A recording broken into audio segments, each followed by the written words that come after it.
Nitong 2023, itinodo na ni EJ Obiena ang lundag at binasag ang record ng pole vault sa Pilipinas at Asia.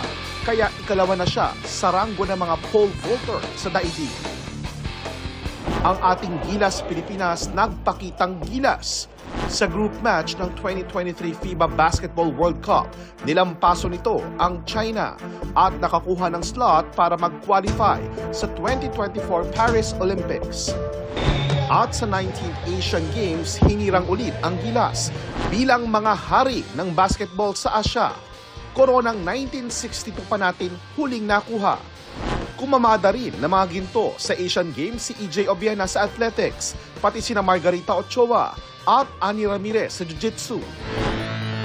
Makasaysayan din ang 2023 para sa Philippine Women's Football Team na sa unang sabak nila sa FIFA Women's World Cup ay nakaisang goal. At sa 32nd Southeast Asian Games, ikalimang pwesto ang Pilipinas na may 58 goals. Pero nabahiran din ng isyong ilang atletang Pinoy. Si Obiena, inakusahan ng doping o paggamit ng performance-enhancing drugs.